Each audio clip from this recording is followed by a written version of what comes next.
शांति 12/1/2022 की मुरली है। बाबा कहते हैं, मीठे बच्चे, बाप से पूरा वर्षा लेने के लिए विकारों का दान जरूर देना है। देही अभिमानी बनना है। मम्मा बाबा कहते हो तो लायक बनो। बाबा को और मम्मा को हम मानते हैं तो बाबा कहते लायक बनो। प्रश्न है, आस्तिक बने हुए बच्चे भी किस एक बात के कारण नास्तिक बन जाते हैं? उत्तर है, देह अभिमान के कारण, जो कहते हम सब कुछ जानते हैं, पुरानी चाल छोड़ते नहीं, ज्ञान की गोली लगने के बाद फिर माया की गोली खाते रहते हैं। मैं आत्मा हूँ, देह अभिमानी हूँ, ये भूल जाते हैं तो आस्तिक बने हुए नास्तिक बन जाते हैं, ईश्वरीय गोद से मर जाते हैं। देखो बाबा कहते हैं, आस्तिक बनना मतलब परमात्मा को याद करना, लेकिन भगवान को याद नहीं करते, अपनी पुरानी चलन छोड़ते नहीं है।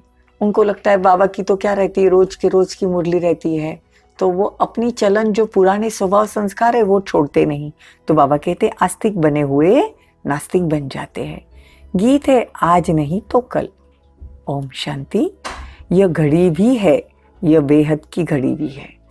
उस घड़ी में क्या रहता है? क्वार्टर रहता है, हाफ रहता है, फुल रहता है। इसमें भी ऐसे है, 4 हिस्से हैं। देखो बाबा आज हद की घड़ी और बेहद की घड़ी के बारे में बता रहे हैं।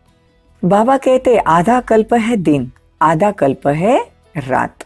तो ब्रह्मा का दिन, ब्रह्मा की रात, ये बेहद की घड़ी है। इसमें 2500 वर्ष सतयुग त्रेता दिन और द्वापर कलयुग रात। तो बाबा कहते हैं आधा कल्प तुम नास्तिक थे, भगवान को जानते ही नहीं थे, अब आधा कल्प तुम आस्तिक बने हो और आस्तिकपना का वर्षा बाप ही देते हैं। आधा कल्प जब रात होती है, मतलब भक्ति मार्ग होता है, तो वो रात को दिन बनाने के लिए बाबा को आना पड़ता है। बाबा आकर ही भक्ति का फल देते हैं, भक्ति से छुड़ाए ज्ञान मार्ग पर लेके आते हैं। परमपिता परमात्मा को तो आना जरूरी है, हमने ही उनको पुकारा है। तो बाबा कहते हैं बच्चों को बड़े ध्यान से मुरली सुननी चाहिए। बाबा हर एक राज सुनाते हैं। बाकी नंबरवार पुरुषार्थ अनुसार सब अपना पुरुषार्थ करते हैं। यहाँ रहने वाले भी एक्यूरेट न जानने के कारण आश्चर्यवंत सुनंती, कथनती और फिर भागंती हो जाते हैं। बाबा का पहला फरमान है पवित्र बनना। बहुत सेंटर है जहाँ पर विकारी भी ज्ञान अमृत पीने आते हैं। तो बाबा कहते हैं अपने में से विकार निकाल देने चाहिए। क्रोध भी कम नहीं है, क्रोध में भी आकर बाबा का हाथ छोड़ देते हैं। क्रोध में आकर बहुत झगड़े भी होते हैं, क्रोध में आकर एक दूसरे के खून भी कर देते हैं। बाबा कहते हैं कितना दुर्गति को पाते हैं। ये सब विकारों का दान देना पड़े। बाबा कहते बच्चे तुमको अशरीरी बन चलना है, देहभान छोड़ते जाओ, जितना हो सके चलते फिरते मैं आत्मा हूँ, इस पर अपनी मन बुद्धि एकाग्र करनी है। बाबा कहते इस समय सब नास्तिक है, गॉड फादर को जानते ही नहीं, तो नास्तिक ही कहेंगे ना। देखो आज सब आस्तिक और नास्तिक। पहले हमको लगता था कि जो पूजा पाठ नहीं करते हैं वो नास्तिक है, और हम पूजा पाठ बहुत करते हैं तो आस्तिक है। लेकिन बाबा की परिभाषा ही अलग है। बाबा कहते भक्ति मार्ग में हमने भक्ति बहुत की, लेकिन परमात्मा कौन है, परमात्मा का सत्य परिचय नहीं था। सब भगवान को पूछते थे लेकिन भगवान को नहीं जानते थे। आज हमने भगवान का परिचय समझा तो खुद का भी परिचय समझा कि हम शरीर नहीं है, आत्मा है। तो बाबा कहते फिर हम आस्तिक ठहरे, परमात्मा को जानते हैं। पहले तो भगवान को कण कण में डाल दिया था, सर्वव्यापी कहते थे। तो बाप कहते हैं कि मैं तो रचयिता हूँ, आप सब मेरी रचना हो। रचना में रचयिता व्यापक कैसे हो सकता है? अगर हमको रहने के लिए घर है तो भगवान को नहीं है, भगवान कण कण में क्यों रहेगा? और लोग दुनिया वाले कहते हैं, खुद को जो आस्तिक समझते हैं, कहते आत्मा सो परमात्मा। अगर आत्मा में ही परमात्मा है तो आज दुनिया में इतने लड़ाई झगड़े होते हैं, इतने खून खराबे होते हैं। अगर आत्मा में परमात्मा है तो परमात्मा ऐसा काम करेगा क्या? तो बुद्धि से काम लेना है। भगवान कहते ये सब नास्तिकपना है। तुम अभी आस्तिक बने हो, परमपिता परमात्मा को पहचानते हो, वो कण कण में नहीं है, वो आकर हमको वर्षा देते हैं। ये सब बातें तुम्हारी बुद्धि में अभी बैठ रही है। पहले तुम तुच्छ बुद्धि थे और गाते भी थे पतित पावन आओ। तो बाबा कहते हैं पतित पावन आओ कहते हैं, तो फिर ये पतित दुनिया में मैं थोड़ी था। तुमने मुझे बुलाया है तो मैं आया हूँ। तो पहले पहले अल्फ को समझो। अल्फ मतलब अल्लाह, परमात्मा को समझो। और अल्फ और दूसरा बे मतलब बादशाही, जो भगवान आके सतयुग की बादशाही देते, उसको समझो। उसके लिए मुरली रोज सुननी है। परमपिता परमात्मा से तुम्हारा क्या संबंध है? दुनिया वालों को पूछो। सिर्फ मंदिरों में जाके तुम पूजा करते हो या परमात्मा का नाम लेते हो, लेकिन उससे तुम्हारा क्या संबंध है? जब कहे कि हम नहीं जानते तो बोलो बाप को नहीं जानते हो। लौकिक बाप को तो शरीर का रचयिता हुआ, परमपिता परमात्मा आत्मा का रचयिता हुआ, तो क्या तुम अपने बाप को नहीं जानते हो? कितनी सहज बात है, परंतु बुद्धि में बैठता ही नहीं। दुनिया वालों को बुद्धि में बैठता ही नहीं है ये बातें। जब परमात्मा को वो मेरा पिता है, ये शरीर का पिता अलग, आत्मा का पिता है, मेरा पिता है, मैं आत्मा हूँ। पहले तो आत्मा का परिचय नहीं, परिचय है तो निश्चय नहीं, तो परम पिता पे कैसे निश्चय आएगा? फिर पूछो उनको कि प्रजापिता ब्रह्मा से तुम्हारा क्या संबंध है? वह है परम पिता, यह है प्रजापिता। तो बाबा कहते हैं निराकार परमात्मा ने सृष्टि कैसे रची? तो परमपिता है साकार, उनके तुम भी के बच्चे हो। बच्चे ही वर्षे के लायक बनते हैं, परंतु अच्छे अच्छे बच्चे भी युक्ति से समझाते नहीं है। दुनिया वालों को समझाने की भी युक्ति चाहिए। देखो आत्मा का पिता परमात्मा और प्रजापिता ब्रह्मा जो है, हाँ, वो हम ब्राह्मणों का पिता है। देखो प्रजापिता ब्रह्मा के तन में आकर ही परमात्मा ने हमको एडॉप्ट किया, तो हम क्या हो गए? ब्राह्मण हो गए। हम बीके हैं, तो ब्रह्म कुमार कुमारी है। तो बाबा कहते ये नई नई बातें बच्चों को समझ में नहीं आती, तो समझाने वाला भी बड़ा होशियार चाहिए। बाबा कहते हम कितना समझाते हैं लेकिन अपनी पुरानी चाल चलन छोड़ते ही नहीं, तो सुधरेंगे कैसे? बाबा कहते स्कूल में भी नंबरवार तकदीरवान होते हैं। कोई फर्स्ट नंबर लेता है, लौकिक स्कूल में भी कोई सेकंड नंबर लेता है, कोई लास्ट नंबर लेता है, तो यहाँ भी ऐसे है। बाबा कहते हैं बाप तो आत्माओं को पढ़ाते हैं, वो तो मनुष्यों को पढ़ाते हैं। बाप कहते हैं हे आत्मा सुनती हो ना? देखो अभी बाबा किससे बातें कर रहे हैं? आत्माओं से बातें करते हैं ना। परमात्मा करावनहार है और हम आत्मा करनहार है। देखो भगवान हमसे हर एक बात की इतनी क्लियर कर कर समझाते हैं।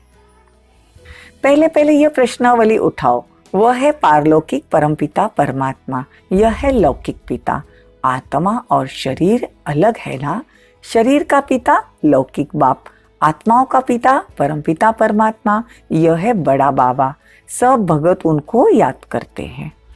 देखो हमारे शरीर के पिता भी उस पारलौकिक पिता को परमात्मा को याद करते हैं। बाबा कहते हैं दुनिया में हर एक बातें इतनी झूठ लिख दी है, उसमें रत्ती भर भी सच नहीं है। भगवान आकर सब सच बताते हैं, इसीलिए तो कहते हैं सच तो बीठो नच। तो जो सच सच रहता है उनका मन खुशी में नाचता रहता है। तो बाबा कहते हैं मैं आया ही हूँ तुमको आस्तिक बनाने, तुमको सबको स्वर्ग ले जाऊंगा। स्वर्ग को कहा ही जाता है शिवालय, तुमको मैं शिवालय में लेके जाऊंगा। सिर्फ एक जन्म पवित्र बनो, इसमें कोई घाटा नहीं है। 21 जन्मों की प्राप्ति हो रही है, ये बात अंडरलाइन करनी है। भगवान जो धारणा बताते हैं अगर वो हमको न चाहते हुए भी हम करते हैं तो भी हमारा उसमें फायदा ही है। पवित्र बनना बहुत अच्छा है, तब हम पवित्र दुनिया के मालिक बनेंगे। पहले हम ब्राह्मण भगवान हमको बनाएंगे, ब्राह्मण से हम देवता बनेंगे। शिव बाबा ब्रह्मा द्वारा हमको ब्राह्मण बनाते हैं, ब्राह्मण ही फिर देवता बनते हैं। कितनी सीधी बात है, परंतु बच्चों को बड़ा वंडर लगता है। जो इतनी सहज बात भी कई बच्चे धारण नहीं कर सकते। धारणा इसीलिए नहीं होती क्योंकि समझ में ही नहीं आता कि अभी हम ब्राह्मण बने हैं, ब्राह्मण से हम भगवान हमको देवता बनाने वाले हैं, और भगवान बनाने वाला है, वो आया ही है तो हमको सुधार के ही छोड़ेगा। करना क्या है? सिर्फ निश्चय। अच्छा, मीठे मीठे सिकी लदे बच्चों प्रति माता पिता बाप दादा का याद प्यार और गुड मॉर्निंग। रूहानी बाप की रूहानी बच्चों को नमस्ते। हम रूहानी बच्चों की रूहानी माता पिता बाप दादा को याद प्यार, गुड मॉर्निंग, नमस्ते, थैंक यू, बहुत बहुत शुक्रिया।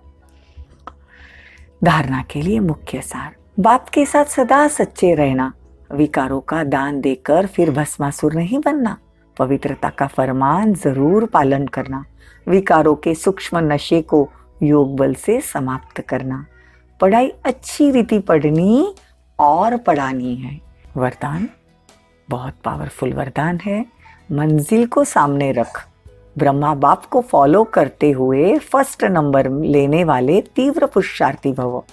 तीव्र पुरुषार्थी के सामने सदा मंजिल होती है, वे कभी यहाँ वहाँ नहीं देखते। फर्स्ट नंबर में आने वाले आत्माएं व्यर्थ को देखते हुए भी नहीं देखती, व्यर्थ को बातों को सुनते हुए भी नहीं सुनती। वे मंजिल को सामने रख ब्रह्मा बाप को फॉलो करती है।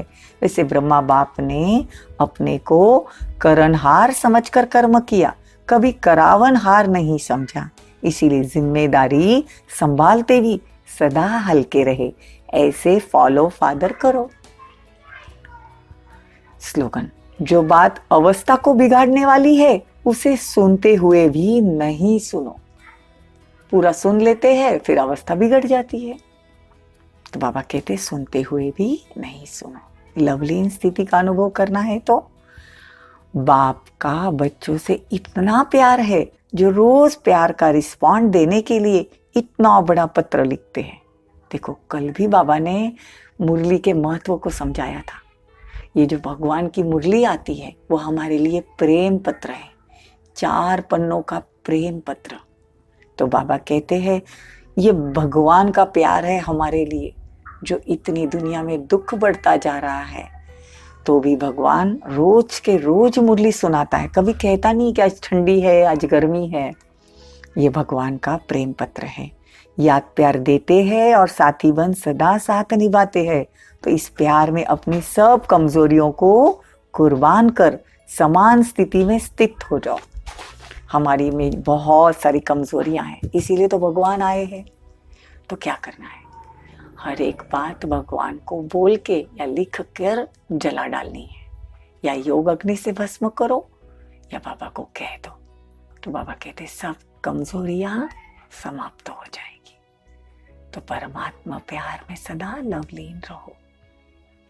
भगवान से प्यार करना सीखो। दुनिया वालों से तो बहुत प्यार कर लिया, फायदा कुछ भी नहीं हुआ। देहदारियों से जब भी हम प्यार करते हैं, रिटर्न में सिर्फ दुख दुख और दुख ही मिलता है। हमेशा परमात्मा से प्यार करना सीखो, उसके प्यार में खो जाओ, उससे अपने दिल की बातें करो। वो असंभव को भी संभव कर सकता है।